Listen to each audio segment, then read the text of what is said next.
Bonjour à tous et bienvenue sur la chaîne de papier et de rêve. Je suis Ursula et aujourd'hui je vais essayer avec vous un nouveau papier. Même si j'ai de grosses préférences dans le papier que j'utilise pour l'aquarelle, notamment avec la marque Canson Héritage ou Arche, j'aime bien essayer de nouveaux papiers, surtout quand ils sont faits de manière artisanale, moulés à la main, ce genre de choses, parce que ça apporte une texture très différente aux aquarelles et j'aime juste essayer de nouveaux papiers. Donc c'est ce que je fais aujourd'hui avec vous. Je teste un papier d'une marque espagnole qui est fait en Espagne et je vais voir avec vous si c'est un papier qui convient à l'aquarelle.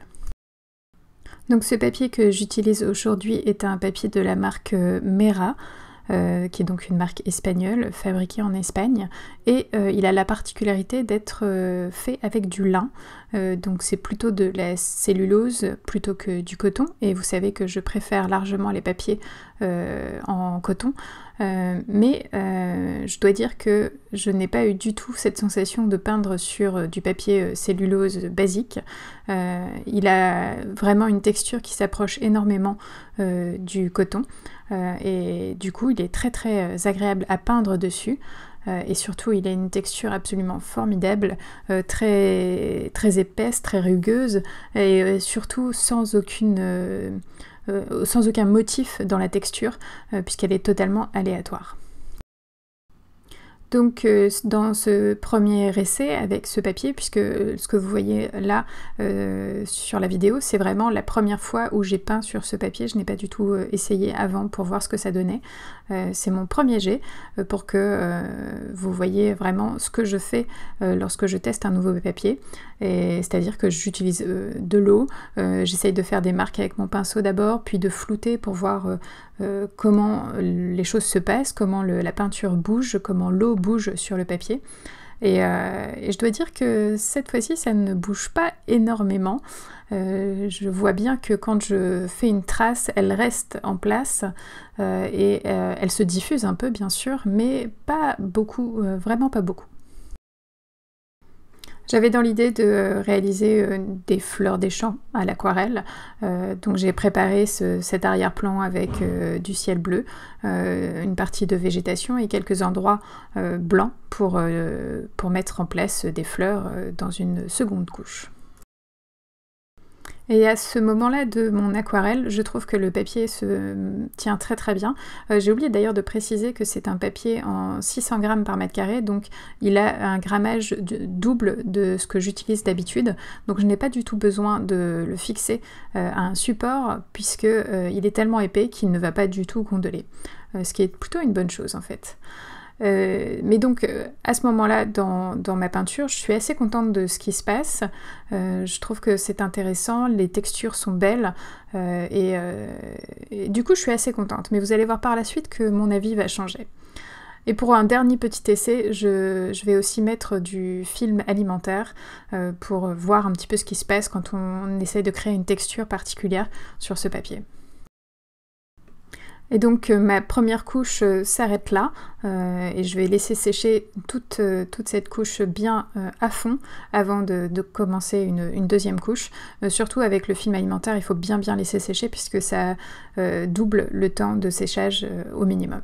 Et pendant ce temps-là, je vais vous parler du matériel utilisé. Pour les pinceaux, j'ai utilisé juste mon Escoda Aquario numéro 18 et c'est tout. Et pour les couleurs, j'ai utilisé du bleu outre-mer, de l'or rouge aussi, du jaune de nickel azo, de l'écarlate brûlée de quinacridone et de la couleur lavande.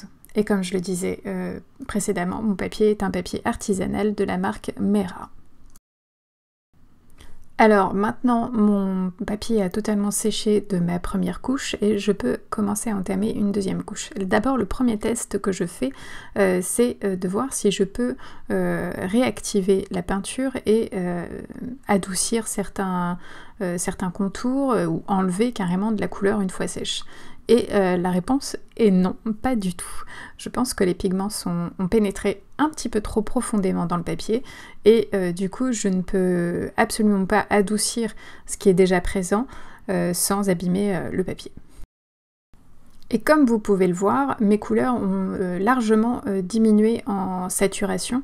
Elles sont beaucoup plus claires que ce que je les ai posées, ce qui est généralement attendu quand on travaille avec de l'aquarelle, mais j'ai l'impression que c'est un petit peu plus fort encore. Et je pense que c'est aussi dû au fait que les pigments ont pénétré très profondément dans le papier. Et c'est lors de cette deuxième couche que je me suis rendu compte que ce papier ne sera pas une bonne option pour moi. Il ne correspond pas à ce que je recherche dans un papier aquarelle. Et vous pouvez déjà le voir un petit peu sur la branche que j'ai fait à gauche. Vous pouvez voir que la couleur se diffuse alors que mon papier est totalement sec dans les fibres du papier. Et ça, c'est dû à une chose dont peut-être on ne parle pas assez, c'est que le papier aquarelle, il est préparé avec une gélatine à l'intérieur des fibres qui va faire en sorte que l'aquarelle va bouger dessus d'une manière particulière. Et c'est cette qualité de gélatine que j'aime chez Canson Héritage et chez Arches, parce qu'elle permet de garder les pigments dans la surface du papier et ça ne va pas trop profondément. Et c'est ce qui fait que ça va bouger lorsque tout est humide, que les pigments vont voyager sur le papier, que les contours vont s'adoucir.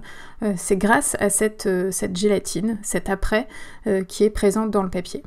Et je pense qu'ici, dans ce papier de fabrication artisanale, il n'y a pas cet apprêt, il n'y a pas cette gélatine, et du coup, les pigments vont directement dans le papier, et une fois qu'ils sont dans les fibres, on ne peut plus rien en faire.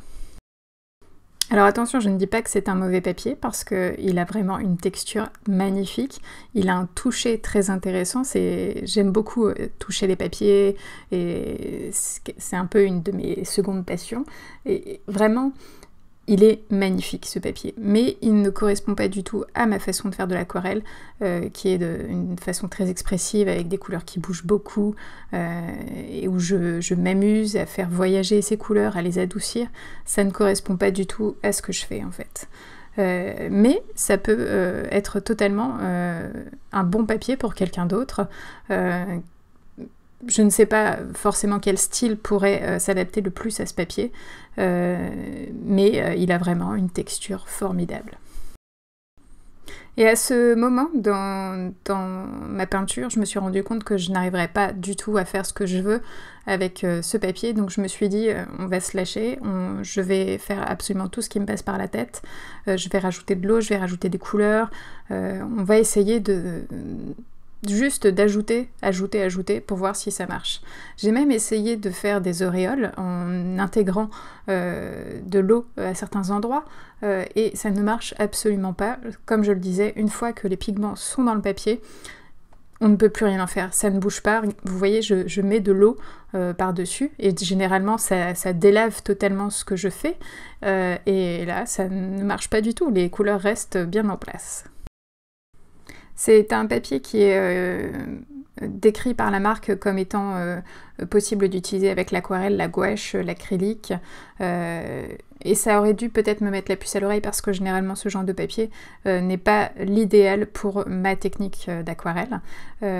Mais j'ai assez hâte aussi de l'utiliser avec de la gouache en espérant que j'arrive à avoir des contours bien nets malgré tout. Et je pense d'ailleurs que je vais utiliser cette feuille avec cet arrière-plan à l'aquarelle pour essayer de faire une version à la gouache de cette même idée que j'avais en tête pour tester aussi toujours ce papier parce que s'il ne convient pas à l'aquarelle, peut-être qu'il sera meilleur à la gouache. J'ai du mal à imaginer de l'acrylique dessus, peut-être parce que je ne connais pas bien le médium, mais je me dis que ce serait peut-être un peu du gâchis et que ça couvrirait un peu trop la texture de ce papier. Et vous pouvez voir que sur la surface mouillée, l'eau rentre tout de suite dans le papier et on a tout de suite cette teinte un petit peu mate du papier mouillé, mais on n'a pas ce brillant du papier aquarelle où l'eau reste quand même en surface. Là mon papier est totalement trempé et pourtant il est entièrement mat.